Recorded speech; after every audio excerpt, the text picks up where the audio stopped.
Goodbye Canada. Or why I choose the Philippines over Canada with regards to my retirement. So, syempre, pag sinabing Goodbye Canada, parang medyo mabigat, di ba? Medyo intriguing siya. Lalo na para sa akin. So, I am completely talking about myself.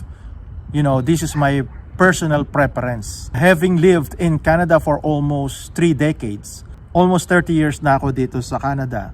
So I must admit, Canada gave me opportunities, stabilities, dignity, and so much more.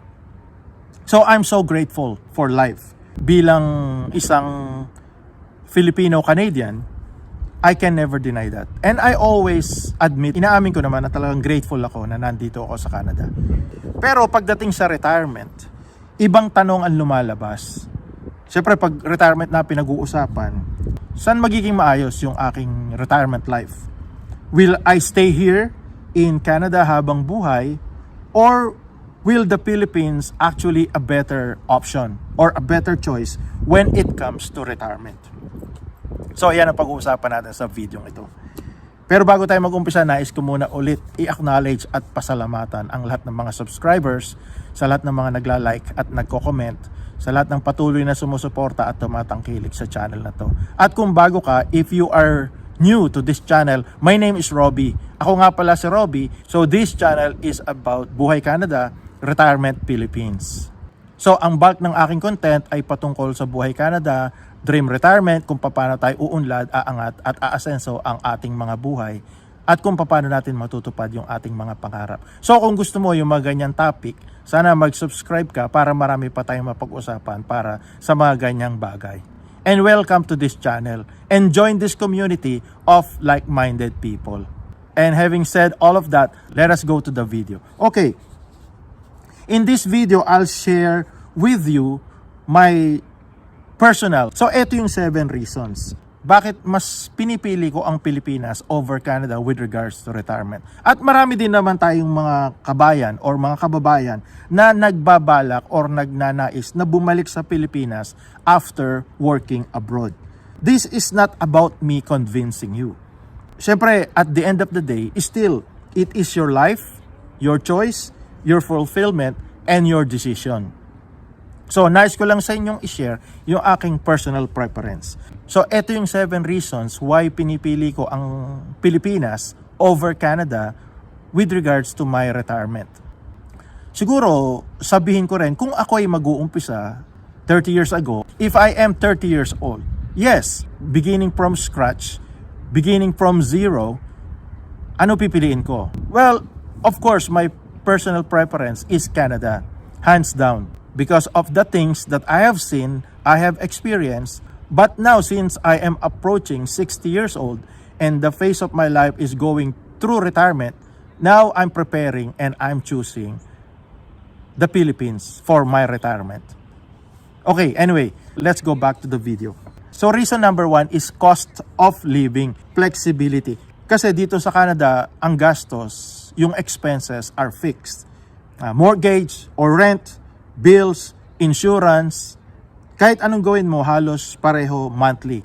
Although sa Pilipinas, meron din mga fixed expenses, pero hindi naman ganito kamahal, hindi ganito kalaki. Comparatively, kung sa Canada, yung expenses sa Pilipinas, di hamak na mas mababa yung gasto sa Pilipinas. Kasi sa Pilipinas, mas flexible. Kung gusto mo sa Pilipinas ng simple life, pwede kang tumira sa probinsya na mas mababa ang cost of living. Dito sa Canada, pretty much across the board, you will experience the same thing. Bahay, mortgage, property tax, amenities, kuryente, tubig, heater. So any part of Canada, you have to go through all of that. And walang flexibility. Hindi kagaya sa Pilipinas, kung gusto mo naman ng city, pwede rin naman. City life near malls and hospital, posible rin. Talaga meron kang preference sa choices mo. Mas flexible sa Pilipinas ang cost of living kumpara dito sa Canada. So, later in the video, I will share a scenario kung saan kahit maliit lang ang budget sa retirement, but your retirement still feels richer dahil may choice ka. Reason number 2 is about weather and climate. So, Canada's weather is brutal and unforgiving. During winter, syempre maganda sa picture, di ba? Lalo sa mga movie, pinapakita nag-i-snow, maganda yung kapaligiran, everything is white, magandang tignan, reflection of the moon, reflection ng sun, malinis kung puro snow. Pero sa reality, yung snow, freezing rain, at yung hail, hindi siya comfortable sa ating livelihood. Mahirap lumabas, lalo na kapag hindi maganda yung panahon, kapag ganyan ang weather. At isa pa, syempre, sa mga nagkakaedad na, diba? Yung mga freezing rain, kasi madudulas yung mga dinadaanan, yung mga path, yung mga patio, yung mga sidewalk, yung mga karsada, kasi lalo na kung may mga black ice sa ilalim, so hindi mo alam. So sa mga may edad na, medyo critical na siya, medyo delikado lang siya. Kasi syempre pag nadulas, di ba, mapilayan, mabalian. So isang one time lang na madulas is delikado ang pagkakalagyan. Lalo na kung mga asphalt or concrete ang nilalakaran. Kapag sobrang lamig, lalo na, di ba, umaatake yung ibang karamdaman. Yun yung mga naririnig natin sa daing ng mga iba nating kabayan na nagkakaedad na at nandito sa Canada. Kapag lumalamig is umaatake yung kanilang arthritis. Although wala pa naman akong arthritis, wala pa naman akong nararamdaman, wala pa naman sumasakit kapag lumalamig ang panahon. Pero dumarating yon sa with age, tsaka sa weather. Yes, sa Philippines, nararamdaman natin yung sobrang init sa Pilipinas. May bagyo at kung minsan may baha, 'di ba? Sa atin sa Pilipinas problema yung corruption sa flood control.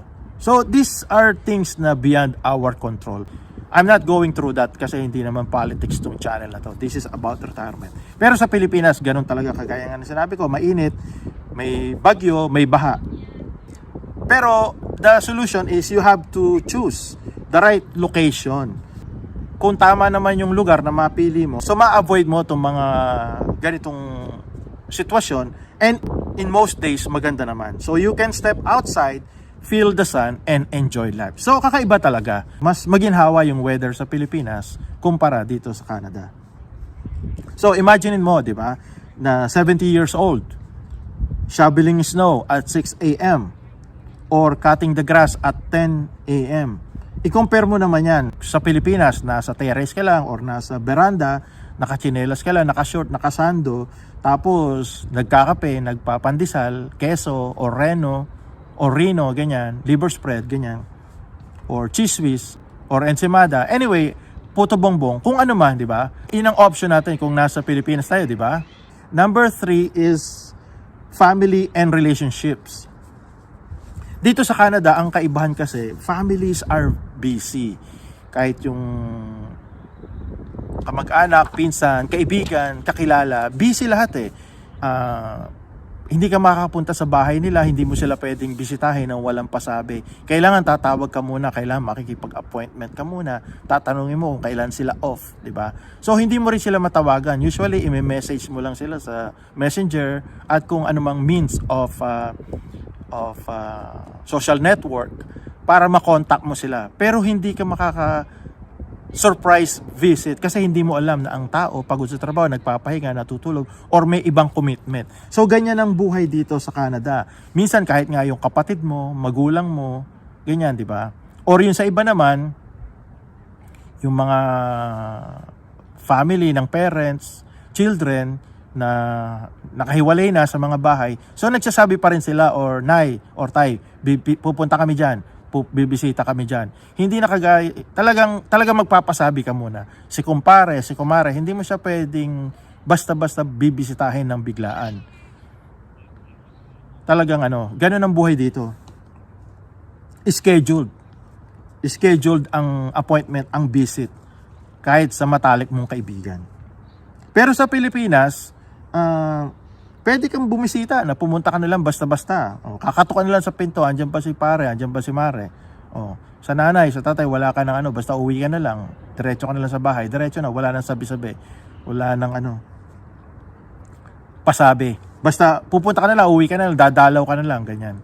So, ewan ko lang ngayon kasi syempre hindi ko na rin alam dahil matagal na rin ako sa Pilipinas. Pero noon, gano'n naman, di ba? Pupuntahan mo lang si kumpare, sa kumare, papasyal ka lang, and then pwede mo na siya makita, makausap. Dito, iba yung sitwasyon. Iba yung relation. Dito hindi mo sila basta-basta may imbitahan na lumabas or kumain sa labas, ganyan. Syempre kailangan maraming i-consider. Ayan. Ganon. So iba talaga ang family and relationships dito sa Canada kumpara sa Pilipinas. Alam mo, kahit yung kung paano tayo mag-celebrate ng Christmas, di ba? Alam mo, kagaya ngayon, end of September, malapit na October, tapos in few months, Pasko na, di ba? So, think about Christmas. In Christmas, dito sa Canada, it's quiet. Siyempre, may small dinner, families, close families, nasa loob lang kayo ng bahay. Kasi siyempre, winter di ba? Malamig sa labas. So, sa loob lang kayo ng bahay, meron kayong meal, tapos fireplace, kwentuhan, ganyan. You can celebrate in a simple way. So, ganyan lang yung celebration dito ng Christmas sa Canada. So sa Pilipinas, it's noisy, di ba? Masaya, chaotic, may mga karaoke, may mga tawanan, ganyan.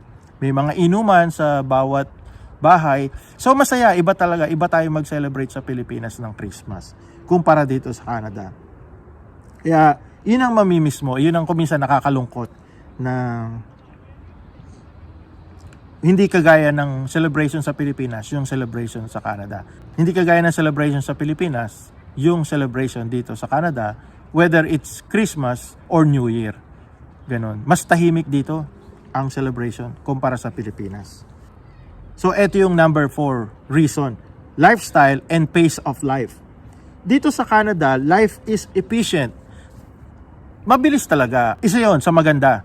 Na madali mong maayos yung nais mong ayusin. Wala siyang red tape, walang lagay, walang corruption, which is good. Maganda yon. So, syempre, kung ang buhay natin is we are on the grinding phase, we are on the grinding pace of our lives, that's good kasi mabilis lahat. Pero syempre, parang minsan parang robotic na siya na ganon, system kasi yun eh. So, paulit-ulit na lang. So, ganon na lang talaga. Paulit-ulit. Groceries, bills, trabaho, bahay, trabaho, bahay. Ayan. So, ganon talaga. Trabaho, bahay.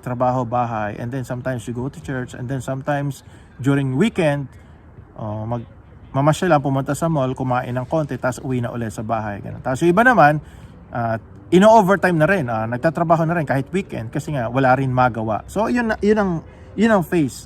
Yun ang phase of life. Yun ang lifestyle dito sa Canada. Pero sa Pilipinas, syempre, medyo slower, di ba?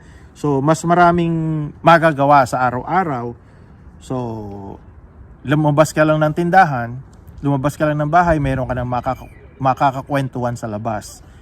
Di ba? So, in retirement, okay na yun. Kasi syempre, gusto mo lang naman talaga mag-retire. Yung retirado na, di ba? So, paglabas mo, mayroon ka ng kakwentuhan na nakaka-relax, di ba? So, maganda yon sa mental health. Pero hindi ko yun isasuggest kung 30 years old pa lang. Syempre, kung 30 years old, syempre, pangit naman kung nakatambay lang tayo, di ba? Pangit naman kung nakatambay ka, 30 years old. Dapat, pag 30 years old, to 40 to 50 years old, dapat nagtatrabaho, di ba? Kumikita, nag-hustle, di ba? Pero with regards to retirement, 60 years old, 70 years old, 80 years old, hindi mo na kailangan yung nagmamadali. Kailangan dahan-dahan na lang. Slow pace na lang ang buhay. Yung lifestyle, mabagal na. Ayan, pakapi-kape, pakuya-kuya-kuy, ayan. And then whatever purpose, 'di ba? Kung ano yung ginagawa natin. So, 'yun ang pagkakaiba. So, maraming pwedeng gawin sa Pilipinas, 'di ba? Kahit lang sa tindahan, pwede makipagkwentuhan, sa kanto, pwede kang kumain ng pansit, goto. Ayan, tapos minsan naman pwede kang kumain ng puto bongbong, ayan. So, marami ka talaga magagawa, ganun. Pwede makipagkwentuhan kahit sa tricycle driver, or kahit sa naglalako lang ng kung ano naman, para hindi lang nagiging stressful yung buhay, di ba? So, total, wala na rin naman ginagawa, di ba? So, yung mga ganun ba? Ewan ko kung nakaka-relate kayo sa ganyan, no? Sa mga ganyang usapan. Kasi, syempre, ano nga ba gagawin natin sa retirement, di ba? Kung hindi na rin naman tayo nagtatrabaho kasi retire na tayo, di ba? So, something na hindi na tayo magkakaroon ng stress sa ating mga pag-iisip. Kundi talagang wala na talaga tayong iisipin na stressful. So, ganyan. So kung nakaka-relate ka, if you're still here at kung nakaka-relate ka sa mga pinag-uusapan natin patungkol dito sa topic na dinidiscuss natin dito sa channel na to patungkol sa buhay Canada, retirement Philippines. So kung gusto mo yung mga ganyan topic, sana mag-subscribe ka para marami pa tayong mapag-usapan patungkol sa mga ganyang bagay. Nagtataka nga ako kung bakit hanggang ngayon hindi ka pa nakasubscribe. O di sige, please subscribe, like, and comment. O sige, ituloy natin yung video. Okay, so, and later on in the video, I'll connect this how pace affects your mental health during retirement. So, at the end of this video, pag-usapan natin talaga kung bakit mahalaga yung mga bagay na ito at bakit natin pinag-uusapan yung mga bagay na ito. Okay, let's move on. So, number 5 is emotional and cultural belonging.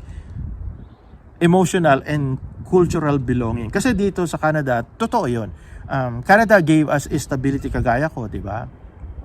30 years, almost 30 years na ako dito sa Canada. 3 dekada. It's a long time. So, and okay naman talagang Canada has been nice and very good to me and to my family.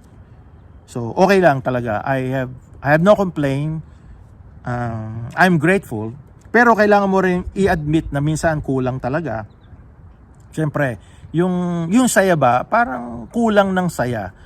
Sabihin na natin na talagang hindi talaga kasing saya kung nasa Pilipinas tayo. Kasi siyempre, ramdam naman na pag halimbawa nagbakasyon tayo sa Pilipinas or kung saan man, di ba? Pero particularly sa Pilipinas, yung magbakasyon ka lang ng 1 buwan or 4 weeks from Canada, pagbalik mo sa Canada, iba yung muka, iba yung glow ng muka pagbalik sa Canada. Hindi mo maitago yung saya, yung sigla, tsaka yung parang ang mukha mo parang naging talaga siya na de-stress, parang ganon. And then after 1 week or after 3 weeks, balik na naman yung mukha natin na mukhang haggard, yung ganon, mukhang stress na naman. So iba talaga ang nakukuha pag umuwi sa Pilipinas na nakakapagpahinga, nakakapag-relax. Kasi nga, so dahil nga sa emotional, di ba? Tsaka yung cultural belonging. So yung sumisigla yung aura, yung countenance ng ating yung ating countenance talagang sumisigla siyang tignan pag umuwi ng Pilipinas. Halimbawa, dito sa Canada, di ba? Nagpunta tayo kahit sa grocery, di ba? Tahimik. Ganyan. Efficient pero tahimik. Pero sa Pilipinas, pag nagpunta ka ng grocery, masaya, marami kang nakikita, marami kang nakakwentuhan. So iba yung pakiramdam talaga. Iba yung pakiramdam talaga pag nasa Pilipinas ka kaysa dito sa Canada. So meron talagang kakaibang feeling na hindi mo ma-explain, pero but you like that feeling, ganun. Ayan. So kagaya nga na sinabi ko, iba pag 30 years old ka pa lang. So yung feeling doesn't matter kasi hindi mo kailangan yung feeling. Ang kailangan natin is stability. Pero kung 60 years old na, meron ka ng stability, so kailangan mo talagang kailangan mo maramdaman mo naman yung yung maginhawang pakiramdam, yung masaya, yung nakakagaan ng loob. And if you find that in the Philippines, so myself, I find it relieving, yung less stressful pag umuwi sa Pilipinas. Ayan. So, ewan ko lang sa inyo. So, mag-comment lang kung ganun din na nararamdaman nyo o lalo lang kayong nai-stress pag umuwi kayo ng Pilipinas. Pero ako, pag umuwi ng Pilipinas, so nakakaramdam din ako ng ginhawa. Ayan.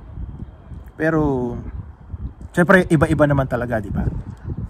Ayan. So i-comment nyo lang sa baba kung ano yung pakiramdam nyo pag umuwi kayo ng Pilipinas at kung bumabalik kayo dito sa Canada. Ayan. So, or totally, for now is, hindi nyo muna iniisip ang Pilipinas and you will deal with it later on. For now, magko-concentrate ka muna sa Canada, di ba? And that is totally fine and there is nothing wrong with that. Siyempre, depende yan sa phase ng ating mga buhay. Kasi siyempre, depende yan sa pace ng ating mga buhay kung nasa na tayo, di ba? So, kaya nothing is wrong. So comment nyo lang kung ano ang inyong pakiramdam. And then, number 6 is happiness factor and meaning. Yun nga, yung sinasabi ko kanina, yung napag-usapan natin. Yung number 6 is happiness factor and meaning. Kasi parang ako, yung aking personal experience. So, at the end of the day, retirement is not about survival, no? kailangan natin yung time natin sa retirement, nakakaranas na tayo ng sigla, ng saya. Yan. So, yun ang ating hinahanap na hindi na stressful. Ayaw na natin ng stress. In this moment in time, in this time of our lives, in our retirement phase, ayaw na natin ng stress. Ayaw na natin ma-stress, di ba? So, kaya gusto natin maging ano na tayo. Makaranas na tayo ng joy and happiness. Ayan. So, sa Canada, totoo yun. Secured ka. Yes. Pero, yun nga, minsan tahimik, pero minsan lonely. Minsan malungkot talaga. Meron talagang kalungkutan sa Canada kumpara sa Pilipinas. Ayan. So, kahit na medyo maraming gulo, 'di ba? Sa Pilipinas, merong mga hindi kaaya-ayang pangyayari, ganyan, 'di ba? So, yung mga hindi natin gusto sa Pilipinas. Pero gayon pa man, hinahanap-hanap pa rin natin yung lifestyle, yung takbo ng buhay sa Pilipinas. So, ayan. So, yung mga kasayahan, yung mga gimmickan, ayan. At yung mga ginagawa natin sa araw-araw. So, iba pa rin. May kakaibang sigla, may kakaibang saya sa Pilipinas kumpara dito sa Canada. Number 7 is about food and daily living. Ang pagkain, totoo yan, hindi lang naman nutrition, it's a memory. It's bonding. So, in Canada, yes, may Filipino store, meron, but not in everywhere. Hindi sa lahat ng sulok ng Canada, mayroong mga Filipino store. Hindi sa lahat ng mga probinsya, mayroong mga Filipino store. Lalong-lalo na doon sa mga small town. 'Di ba?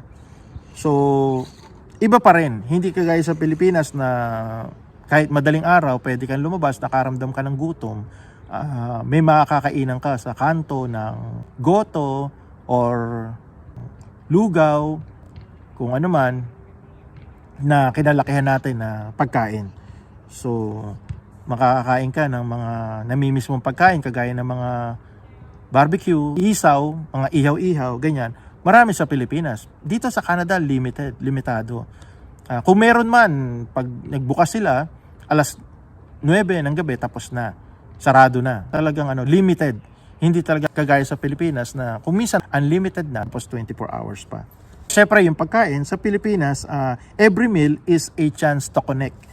May meaning, may value yung bawat kain natin. Kaya kahit simpleng pandesal at kape with kumpare, with kaibigan, with kapitbahay, with the people you love, with the people you care about. So, it's a memory. So, habang kumakain kayo, then you share some reminiscing, you share some life stories, and some life lessons na talagang maganda sa ating mental health. Stress reliever. Pero syempre, iba-iba naman talaga yung ating mga experiences, di ba? So, para sa akin, those are the 7 reasons bakit ko pinipili yung Pilipinas over Canada with regards to my retirement planning or pertaining to my retirement preparation.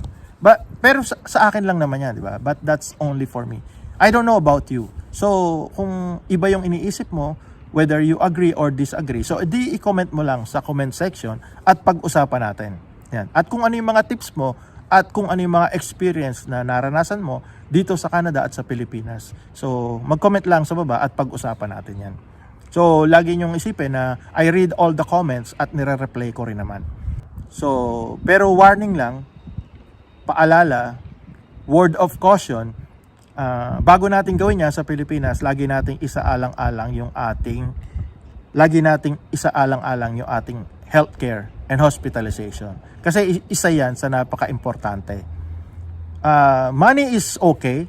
Kailangan natin ng pera, di ba? Syempre, para tayo magkaroon ng comfortable retirement, talaga syempre yung pera kailangan natin, di ba? Finances, yung funds, emergency funds, na lagi ko rin tinatalakay sa channel na to. So, paki-search nyo na lang yung buong channel para makita nyo yung mga topic patungkol dyan. Pero, ang lagi kong ina-highlight is wag nating kalilimutan yung healthcare, hospitalization, medical cost, at yung prescription medicines. Dapat natin i-consider. Kasi sa Pilipinas, iba. Talagang sa Pilipinas is, merong mga HMO, at merong mga private insurance, at merong PhilHealth. So, dapat i-set natin yan. Iayos natin mabuti yan para hindi tayo magkaroon ng problema just in case na kailanganin natin. But kung meron ka namang budget, syempre sa Pilipinas, you pay but you decide kung saan mo gusto, sa mga, sabihin natin, sa magagandang hospital, yung mga top of the line. Pero syempre kung meron ka na makakaya magbayad, is maasikaso ng mabuti, di ba? Pero kung kapos is yun ang mahirap, doon nagkakaroon ng problema. Kaya that is something to always consider. So yan lang yung aking patuloy na paalala. Huwag nating kakalimutan yung healthcare, hospitalization, medical cost, at yung prescription medicine. So lagi natin yung paghandaan. Okay, so goodbye Canada in the beginning of this video. Not in a negative way. Canada gave us opportunities, dignity, structure, and for that, I will always be grateful. Talagang laki ng pasasalamat ko sa Canada dahil sa opportunity. Diba? Pero pinipili ko talaga ang Pilipinas. I choose the Philippines over Canada for retirement, not because it's richer, but because it's fuller. Kung parang satisfying ba siya kung sa Pilipinas, in my personal opinion, right? So ano ko lang naman yun, personal preference ko lang naman yun. With regards to family, culture, meaning, belongings. So yun ang napansin ko, ang buhay sa Pilipinas, kung doon ako magre-retire. Ayan. Pero still, at the end of the day, so this is not about being right or being wrong. So hindi tama o hindi mali. So, it's about you. It's about us. It's about the individual, your values, your dreams, your lifestyle, your happiness. So, sa iyo ang desisyon kung saan ka magiging tunay na fulfilled ang buhay mo. So, ikaw talaga mamimili. It's your choice at the end of the day. And on that note, I'll take my leave. But before I go, nais ko ulit pasalamatan yung mga subscribers na patuloy na sumusuporta at tumatangkilik sa channel na to, at sa lahat ng mga nagla-like at nagko-comment. At kung bago ka, ako nga pala si Robby. My name is Robby, and this channel is about Buhay Canada, Retirement Philippines. The bulk of my content in this channel is about Buhay Canada, Dream Retirement, kung paano tayo uunlad, aangat at aasenso yung ating mga buhay, at kung paano tayo magkakaroon ng Dream Retirement. So kung gusto mo yung mga ganyan topic, sana mag-subscribe ka para marami pa tayong mapag-usapan patungkol sa mga ganyang bagay. Nagtataka nga ako kung bakit hanggang ngayon hindi ka pa nakasubscribe. O di sige, so please subscribe, like, and comment. Hanggang sa muli, until next time, and as always, God bless you, God bless you, God bless you.